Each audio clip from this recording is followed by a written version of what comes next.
श्री राहुल गांधी जी ने ये नहीं बोला कि जो गांव, छोटे छोटे गांव हैं बिहार के, जहां 100 वोटर है, 250 वोटर है, 300 वोटर है, वहां 80-80, 100-100 वोट बाहर के क्यों हैं और वो कहां से आए?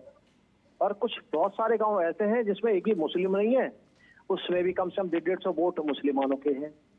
क्या राहुल गांधी जी ने बोला ये चीजें? क्योंकि अपने फायदे की बोलनी है चीजें इनको, क्योंकि राहुल गांधी को ये पता नहीं है, आज 35 साल से बिचारों की बिहार की तरफ शक्ल भी नहीं है, ढूंढे से प्रत्याशी नहीं मिलता इनको वहां पे खड़ा करने के लिए। ये हाल बिहार के अंदर है उनका।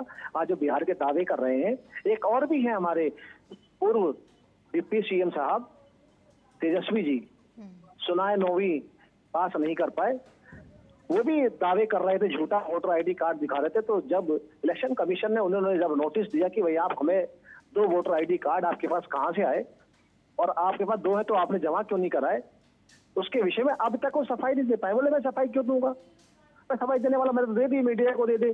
अब ये बताइए, भारतीय मीडिया क्या निर्वाचन आयोग है? चुनाव कराती है भारतीय मीडिया?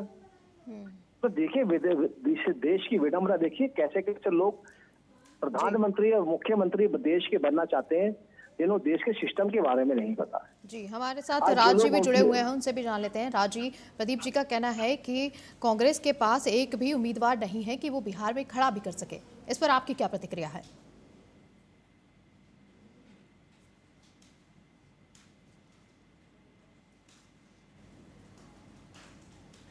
प्रदीप जी, अगर बात की जाए 65 लाख मतदाताओं की, उनसे मेरा संपर्क नहीं हो पा रहा है राज जी से। अगर यहाँ पर 65 लाख मतदाताओं की बात की जाए, नाम ड्राफ्ट लिस्ट से हटाना, क्या ये केवल प्रशासनिक कार्रवाई है या फिर इसके पीछे राजनीतिक और रणनीति भी समझ में आ रही है? क्या चुनाव आयोग ने ये नाम हटाने से पहले किसी स्वतंत्र एजेंसी या फिर सत्यापन कराया? अगर करवाया भी है तो सार्वजनिक आखिर क्यों नहीं किया गया है?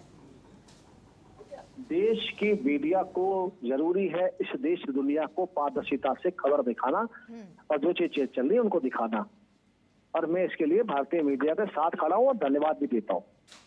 अगर 65 लाख वोट काटे गए तो ये भी पता है कि प्रेस कॉन्फ्रेंस के माध्यम से इलेक्शन कमीशन ने सारी चीजें रखी। 65 लाख वोटर वो कटे जो बोकस वोट थे।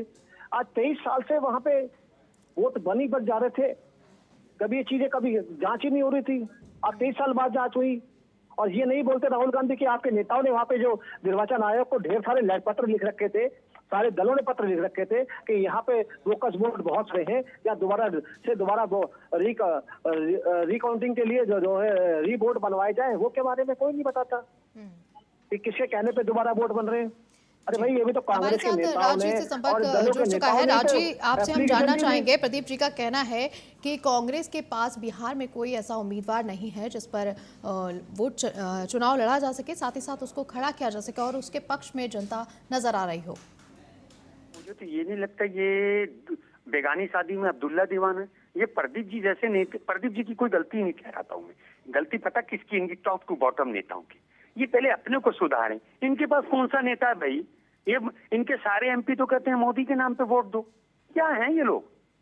हाँ, मैं कहता हूँ शालिनी जी, ये भारतीय जनता पार्टी, ये अपने आप को जो कहती है मैं विश्व की सबसे बड़ी पार्टी हूँ, मैं दावे के संग आंख से आंख मिला के कह सकता हूँ विश्व की नहीं, ये मोहल्ले भर की पार्टी है।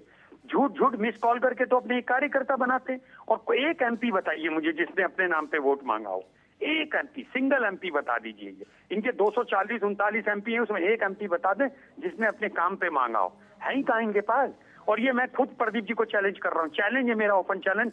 ये बता दीजिए भारत का सहकारिता मंत्री कौन है? चलो बता दे, मान जाऊंगा, बता दे मुझे यार। इन्हें पता ही नहीं होगा। ये 6 मंत्रालय के एमपी बता देंगे। इनके पास नेता नहीं है। अरे सारे तो बताइए इनके पास कौन से नेता है बताइए? सारे तो दूसरे पार्टी को धमका धमकू के अपने में शामिल कर लेते हैं। तो मेरा ये मानना है कि जितनी आप भारतीय जनता पार्टी को महत्व दोगे, उतना ये देश बर्बाद हो जाएगा। और इस देश को बर्बादी से बचाने के लिए एक ही काम हो सकता है कि भारतीय जनता पार्टी के नेताओं को कहीं ना कहीं आरोप और प्रत्यारोप का ये दौर चलता रहेगा। आप दोनों का बहुत बहुत शुक्रिया तमाम जानकारी देने के लिए और हमारे साथ इस चर्चा में शामिल होने के लिए।